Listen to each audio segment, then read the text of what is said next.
लोकतंत्र में चुनाव में हार जीत होती रही है, हम लोग चुनाव से जुड़े रहे हैं, ये कोई नई बात नहीं है, नई घटना नहीं है। लेकिन लोकतंत्र की बुनियाद में है वोट।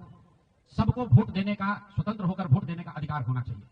स्वतंत्र भारत के इतिहास में पहली बार ऐसा हुआ है जब समाज का जो गरीब तबका है उसका वोट खरीद लिया गया। ऐसा कभी नहीं हुआ।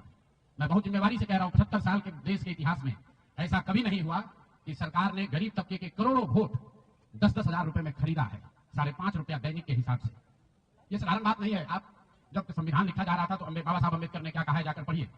उन्होंने कहा कि मैं देश, आपकी जानकारी के लिए बता दूं, भारत उन चंद देशों में है जहां आजादी के बाद पहले दिन से यूनिवर्सल वोटिंग का राइट है कि गरीब से गरीब आदमी भी, अनपढ़ हो, पढ़ा लिखा हो, किसी वर्ग का हो, किसी जाति किसी धर्म का हो, उसको वोट देने का अधिकार है। अमेरिका जैसे देश में अधिकार मिलने में 10 को लग गए, इस देश में यह अधिकार रहा है। और बाबा साहब ने कहा कि मैं लोगों को हथियार नहीं, उनको वोट का अधिकार दे रहा हूं। और वो वोट के अधिकार से ही पूरी व्यवस्था बनती चलती है।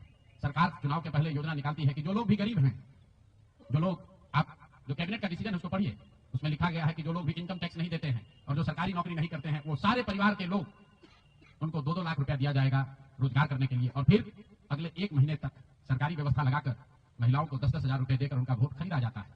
उनके पीछे सरकार की व्यवस्था लगती है, वो पैसा लेकर बदल ना जाए। उनको जीविका के समूहों से जोड़ा गया, उनको जीविका की दीदियों को उनके पीछे लगाया गया कि भाई तुम जाकर इसी पर वोट करना।